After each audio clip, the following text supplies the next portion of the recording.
Welcome back, NFL fans. So there has been a couple of very big pieces of news today in the NFL. I want to react to it. Of course, Russell Wilson going to the Denver Broncos. We had Aaron Rodgers earning an extension with the Green Bay Packers. Mike Williams re-signs with the Chargers, franchise tags, all this type of stuff. So I'll react to it. Hope you guys enjoy. Leave in the comments how you feel about these moves, and let's get into it. So let's start with the Russell Wilson news going to the Denver Broncos. Now, the full details are not back yet. There's still stuff coming out. Hopefully by the time I'm done with this video, we'll get the full trade details. But there is one report that Drew Lock is a part of the trade. Drew Lock is going to the Seahawks. I don't know how Seahawks fans feel about that. I've always had a soft spot for Drew Lock. I like his arm strength. I feel like he has good natural talent, but he just doesn't get it up here.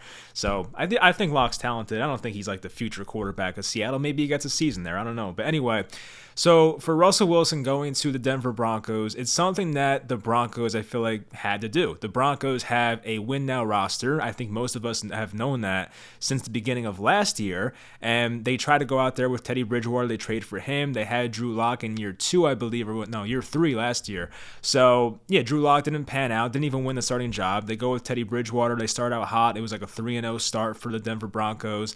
Then, of course, they taper off. Teddy Bridgewater had like a late season injury, missed a couple games, and they missed the playoffs. But Denver, looking at their defense, looking at their weapons, of course, like they have a win-now roster. And Russell Wilson is still 33 years old. There are NFL fans that think Russell Wilson is very close to falling off, declining. I don't feel that way. Russell Wilson, in a season where he played basically injured for most of it with the finger injury, middle finger injury, still put up over 3,100 yards, 25 touchdowns, 6 interceptions, had a 103 quarterback rating. So I don't see the decline, the drop-off for Russell Wilson happening.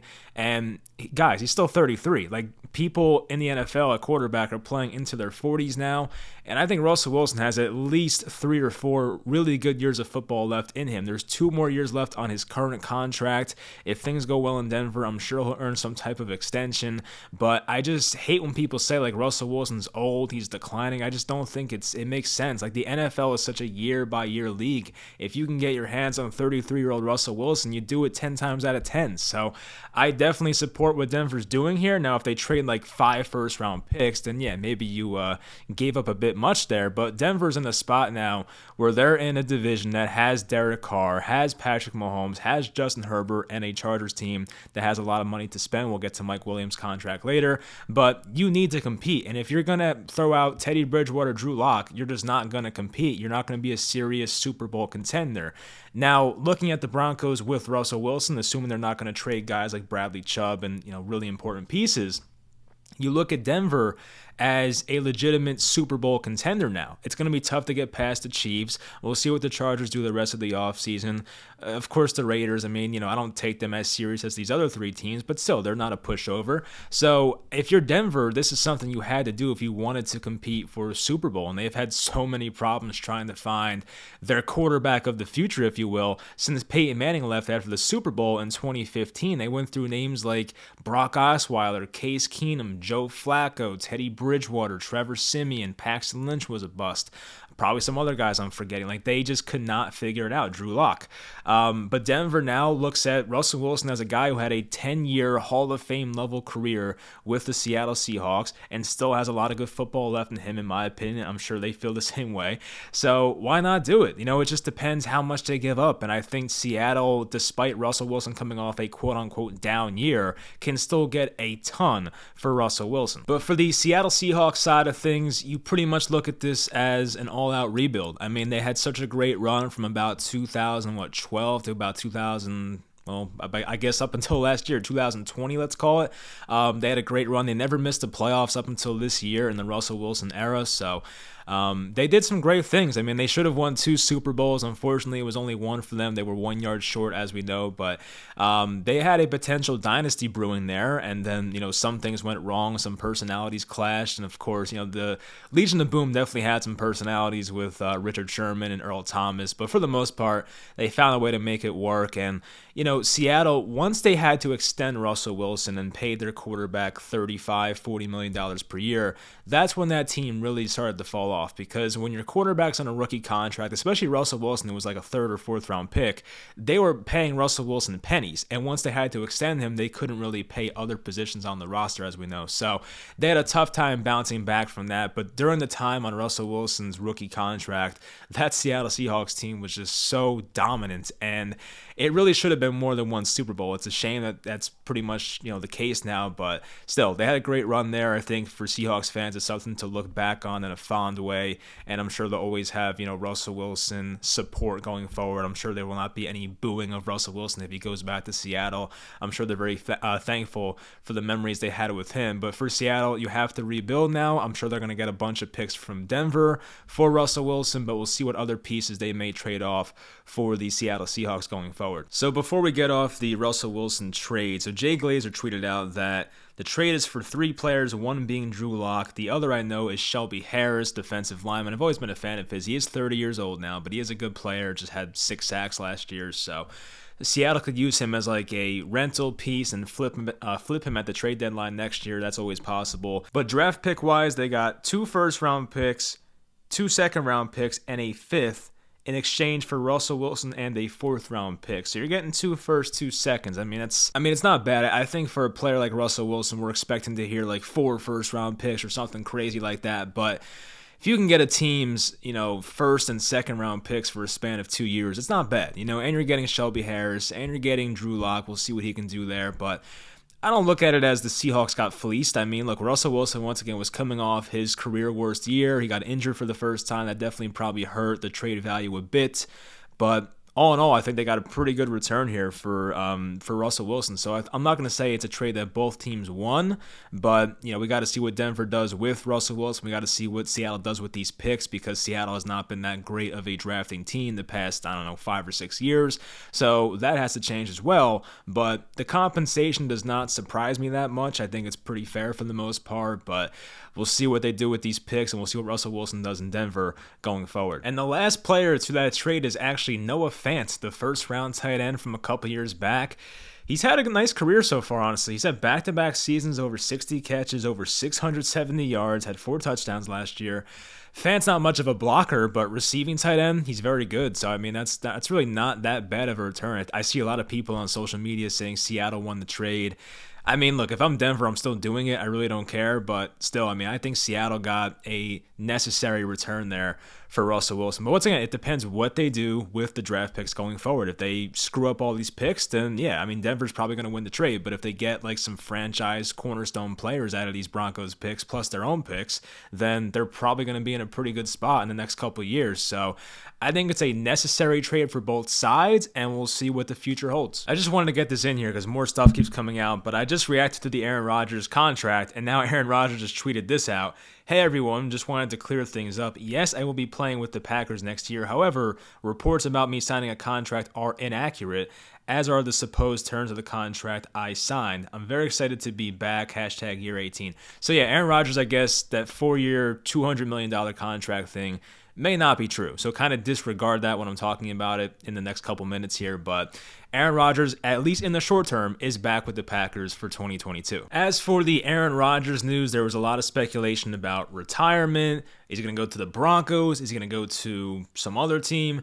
But Aaron Rodgers is in fact returning to the Green Bay Packers on a 4-year, $200 million contract, making him like the highest paid NFL player in history. So it's a pretty weird turn of events. I think some people thought that Rodgers was completely done with Green Bay after some of his comments after their loss to the San Francisco 49ers in the divisional round. But he's now back. I'm sure he thought about this for the past month or so, and I guess he doesn't want to leave Green Bay. And getting that type of contract will help. Money talks, but it would have been weird seeing Aaron Rodgers in a different uniform. I do think there could have been some better opportunities. I think Denver would have been a good spot for Rodgers, but of course now they have Russell Wilson.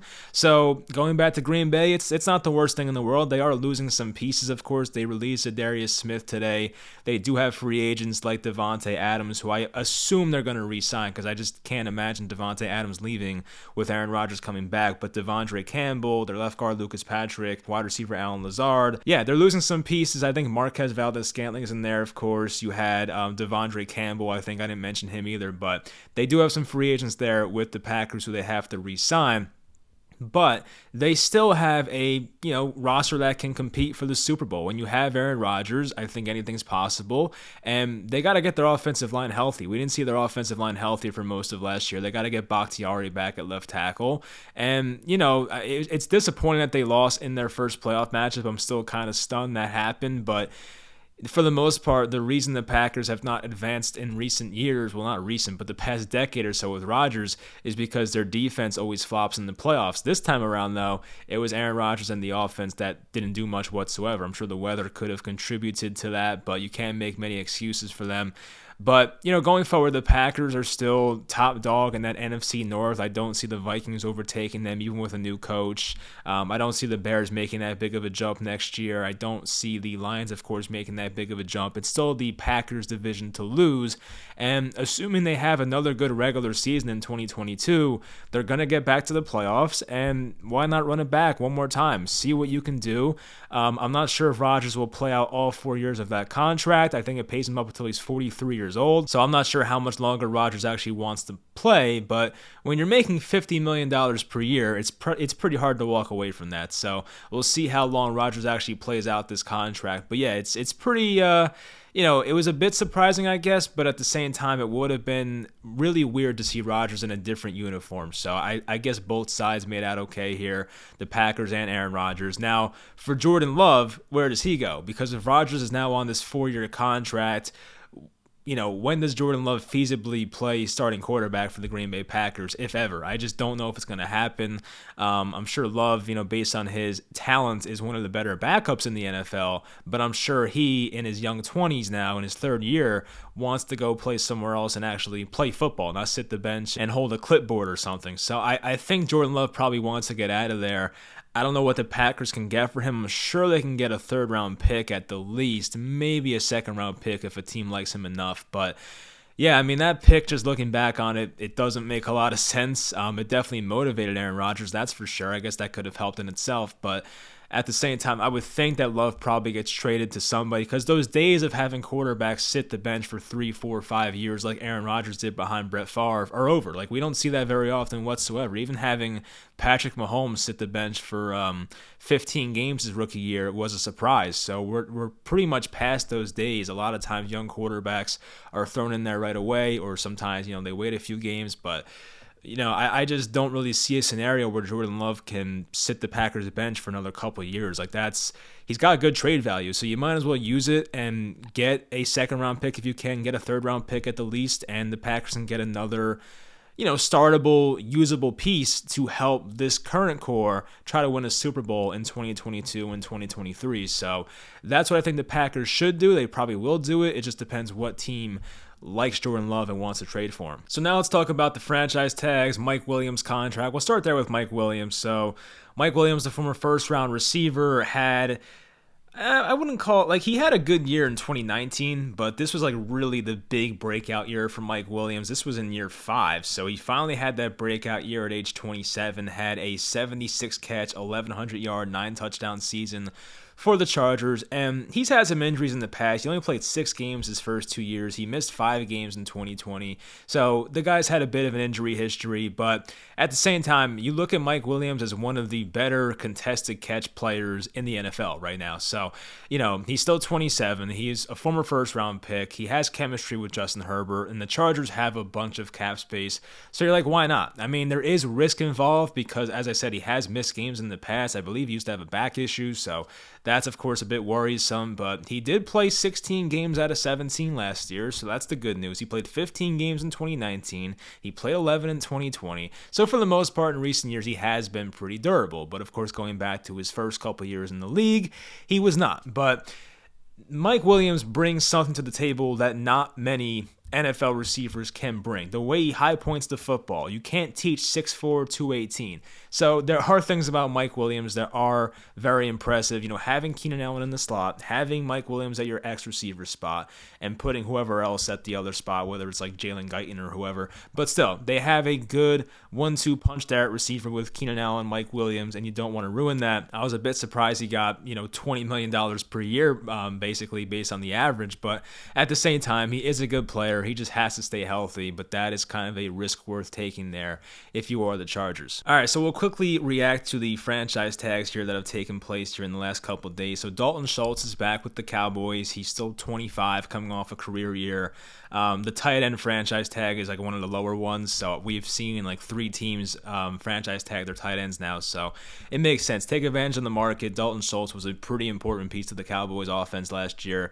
Get him back for another year, but they have their own problems of trying to clear up more cap space, possibly releasing Amari Cooper, possibly releasing DeMarcus Lawrence. They want to re-sign Michael Gallup coming off the ACL injury, so I saw that Dak Prescott and Zach Martin are taking pay cuts, so not pay cuts, but like restructuring their deals to make more money, I guess. So the Cowboys have a tricky cap situation going forward, that's for sure, but Dalton Schultz is back for another year. Orlando Brown had a franchise tag with the Chiefs. No surprise there. They traded a first-round pick for him last year. He has all the leverage. I'm sure he wants a ton of money from Kansas City. He's still young. He's like 25, 26. I think he's 25, yeah. So he will earn $16.7 million next year, fully guaranteed from the Chiefs. So good for Orlando Brown, who played a nice left tackle for them last year. Jesse Bates is back to the Bengals, the Super Bowl runner-ups. He is one of the better safeties in the league, and the safety market is also one of the more team-friendly franchise tags out there. It is $13 million roughly, so that's not a bad number for a player like Jesse Bates. Get him for another year. This was a bit surprising. David Njoku back to the Browns. Now, Njoku is a pretty good player, but there is Austin Hooper there. Maybe they release him now. He's, I think, entering year 3 of his contract, so maybe they get rid of him. But David Njoku going back on a franchise tag and making $10.9 million is a bit surprising. So I was not expecting that one, but he's a solid player, but that was a bit of a surprise. I'll put it that way. Mike Gesicki is back with the Dolphins. That's not a surprise. Another tight end making that same cap number of $10.9 million, but he's one of the better receiving tight ends in football. He's coming off a season with 73 catches, almost 800 yards. He had 2 touchdowns only, but he has a ridiculous frame. He's pretty good after the catch for a tight end, and definitely a guy worth bringing back there for another year. So I believe that's it for the franchise tags. Actually, no, the Bucs are expected to franchise tag Chris Godwin. The Packers are expected to franchise tag Devontae Adams as well. This is according to CBS, so expected. It's not confirmed yet, but is expected. So, Chris Godwin's coming off an ACL/MCL injury, so that's a bit interesting there. But he would receive $18 million at wide receiver if he was brought back. The Patriots are not expected to tag J.C. Jackson, coming off a great year, so I believe he's still pretty young. That's a bit of an interesting one there, but if they can get him back long term, I'm sure they would love to. But as we know, the Patriots spent a bunch of money last offseason, but they still have a quarterback in Mac Jones on a rookie contract, so I'm sure they can afford to extend J.C. Jackson if they wanted to. Maybe they can tag him and trade him. I have no idea, but J.C. Jackson's not the type of guy you want to let walk for nothing, that's for sure. So that's pretty much it, though, for the franchise tags, all the NFL news. I'm sure once I close out this video, something else will happen. I'm sure Deshaun Watson will go to the Eagles or something like that. But anyway, hopefully you guys enjoyed the video. Leave in the comments your reaction to all these moves, and I'll talk to you guys next time.